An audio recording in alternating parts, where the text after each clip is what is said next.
Bismillahirrahmanirrahim. Assalamu alaikum, dear students. Today we have our second part of lecture 6. And as you know, in sixth lecture we were talking about properties of determinants. आज इसी को ही end करते हैं. And this is our theorem 3.9. In this theorem it is stated that if A and B are n by n matrices, then determinant of A and B, that is equal to determinant of A and determinant of B. This states that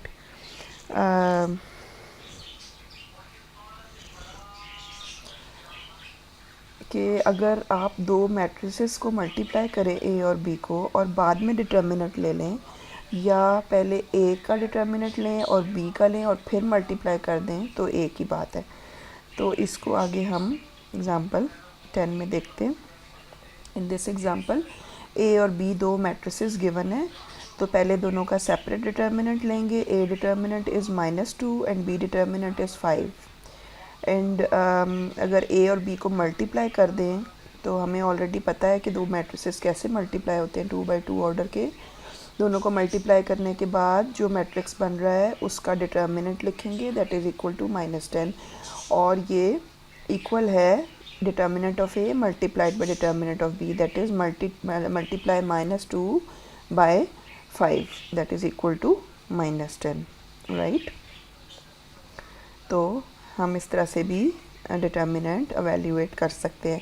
example 11 है, ए is this matrix, B is this one, and C is this one. So you can observe that in these two matrices, A have the same first row, same second row, and third row is different. Similarly, in C matrix, first row and second row are same and third row is different. So here if we find determinant of A, then it will be 8, B determinant is -9, and C determinant is -1. Here we can observe the determinant of C is equal to determinant of A plus determinant of B. So this is basically a property of determinants, that determinant of 1 is C is equal to determinant of A plus determinant of B, right. And this is our exercise 3.2, that is related with our all those properties we have studied in previous part and in this part. So we have to calculate all these problems, that is which are related with our theorems or properties. So you can attempt question 1, reduction to triangular form, question 2, and question 3, and so on. जितने भी आप attempt यहाँ पे कर सकें related to our topic studied during our 5th and 6th lecture. Now let's come on this cofactor expansion. इसका नाम आपने सुना होगा, मे बी आपने ऑलरेडी इन्वर्स कैलकुलेट करते हुए कोफैक्टर एक्सपेंशन का या कोफैक्टर टेक्निक का नाम सुना हो, कि जब हम इन्वर्स कैलकुलेट करते हैं किसी भी मैट्रिक्स का तो हम कोफैक्टर के थ्रू भी कर सकते हैं. तो बेसिकली ये जो कोफैक्टर है ये डिटर्मिनेंट एवेल्यूएट करके देता है. अभी तक हमने जो डिटर्मिनेंट्स किए थे, एक उसमें परमुटेशन का टॉपिक था जिसको लेके हमने डिटर्मिनेंट वहाँ पर एवेल्यूएट किया था, और सेकेंडली हमने जो यहाँ पर जिस तरह हमने डिफरेंट प्रॉपर्टीज़ पढ़ी हैं डिटर्मिनेंट की, तो डिटर्मिनेंट को सिंप्लीफाई करके भी हम डिटर्मिनेंट एवेल्यूएट कर सकते हैं, रिडक्शन टू ट्रायंगुलर फॉर्म और रिडक्शन टू एचलन फॉर्म और रिड्यूस एचलन फॉर्म, उसमें ले जाकर मैट्रिसेस को और फिर उसके बाद उसका डिटर्मिनेंट एवेल्यूएट किया जा सकता है। तो ये जो प्रॉपर्टीज़ हमने स्टडी की हैं डिटर्मिनेंट को सिंप्लीफाई करने के लिए, ये भी यूज़ की जा सकती हैं। तो अब हम एक और यहाँ पर टेक्निक करने जा रहे हैं, that is through cofactor expansion. For that let's define minor of some element aij. Let a is equal to aij be n by n matrix. Let mij be the n minus 1 into n minus 1 submatrix of a obtained by deleting ith row and jth column of a. The determinant of this mij is called the minor of aij. ये जो हमारे पास capital M आई जे एक यहाँ पे form आती है और फिर उसका डिटर्मिनेंट ले लें, यानी ये हमारा एक सब मैट्रिक्स होता है कैपिटल एम, जो कि ith रो और jth कॉलम को डिलीट करने से बनता है और फिर हम उसकी वैल्यू फाइंड करते हैं। This is called a minor of aij. Another definition is here, let A is aij be an n by n matrix. The cofactor aij of aij is defined as aij, capital Aij is equal to minus 1 with the power I plus j and determinant of mij. तो ये दो definitions हैं यहाँ पर. First of all we go through minor of aij. Example 1 में यहाँ पर हम calculate करेंगे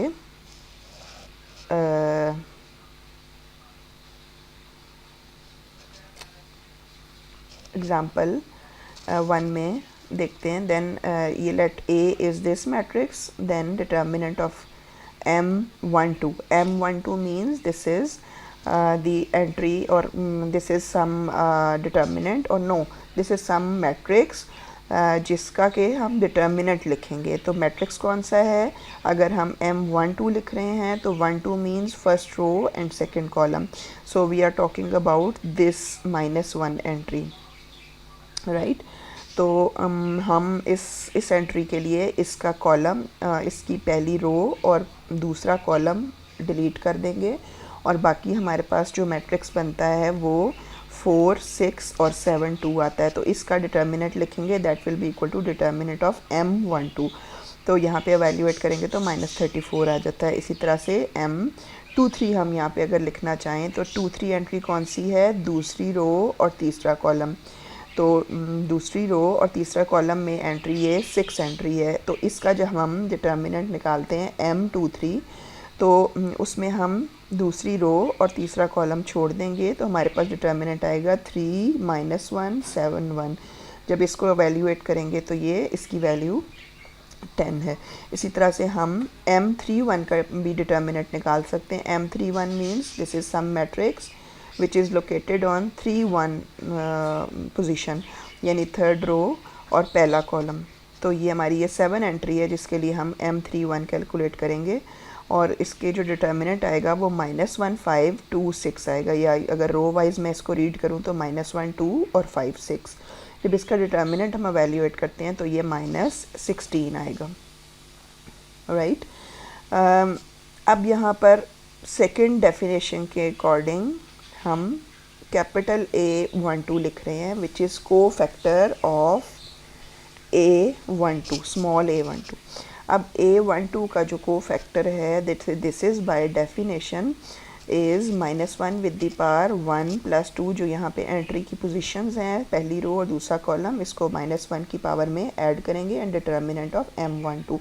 तो M12 हम ऑलरेडी कैलकुलेट कर चुके हैं -34. तो -34 को -1 से मल्टीप्लाई करेंगे. -1 से क्यों? क्योंकि -1 की पावर 3 है, ऑड पावर है, तो ये -1 रिज़ल्ट में आएगा और -1 को जब -34 से मल्टीप्लाई करेंगे तो ये 34 है. इसी तरह से को फैक्टर A23 का निकालेंगे तो ये स्मॉल a23 के अकॉर्डिंग ये एंट्री है. तो स्मॉल a23 के लिए हम 2 और 3 को ऐड करेंगे पावर में -1 की और फिर डिटर्मिनेंट लिखेंगे M23 हम भी कैलकुलेट यहाँ पे कर चुके हैं, 10 आ रहा है. तो यहाँ पे भी एक नेगेटिव साइन आएगा क्योंकि पावर अगेन एक ऑड नंबर है. फिर हमने A31 इसी तरह से कैलकुलेट किया, दैट इज़ -16.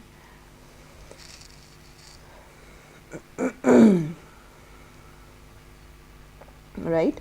तो ये यहाँ पे आप नोट करें कि हमने A12, A23 और A31 निकाला है, कैलकुलेट किया है, ठीक है। If we think of the sign -1 with the power I plus j as being located in the position ij of an n by n matrix, then the sign from a checkboard pattern that has a plus in the 1 1 position, the pattern for n is equal to 3 and n is equal to 4 are as follows। तो ये जो sign given है इसके according हमने sign use करने हैं। ये 1 1 position है तो इसमें -1 की पावर 1 + 1 2 हो जाती है, इवन पावर हो जाती है, इसलिए यहाँ प्लस साइन है।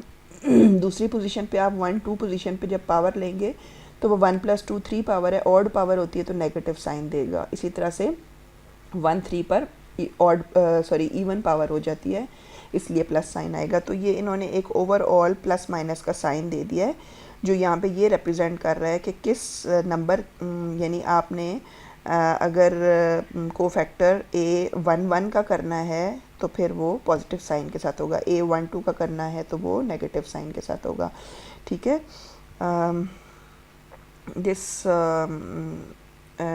और लास्ट में हम ये कैलकुलेट करेंगे यहाँ पे जब हमें डिटर्मिनेंट निकालना होगा, तो ये इस सेकेंड लास्ट लाइन को देखें। Determinant of A will be equal to small a11 capital A11 plus A12 capital A12 plus A13 capital A13। तो इसमें हमें जो हमने कैलकुलेट किए हैं कोफैक्टर्स, तो ये सारे हम यहाँ पर यूज़ करके डिटर्मिनेंट को एवेल्यूएट कर सकते हैं, ठीक है। दिस इज़ वेरी सिंपल कि यहाँ पे हमें कोफैक्टर्स एवेल्यूएट करने, डिटर्मिनेंट एवेल्यूएट करने के लिए, और इसके बाद इंशाल्लाह हम अगले नेक्स्ट लेक्चर में देखेंगे कि इन्वर्स किस तरह से फाइंड करना है यूजिंग दिस प्रॉपर्टी और दिस डेफिनेशन ऑफ डिटर्मिनेंट, ठीक है। इंशाल्लाह 7th लेक्चर में हम कोफैक्टर पे मज़ीद बात करेंगे और inverse of some matrix, right.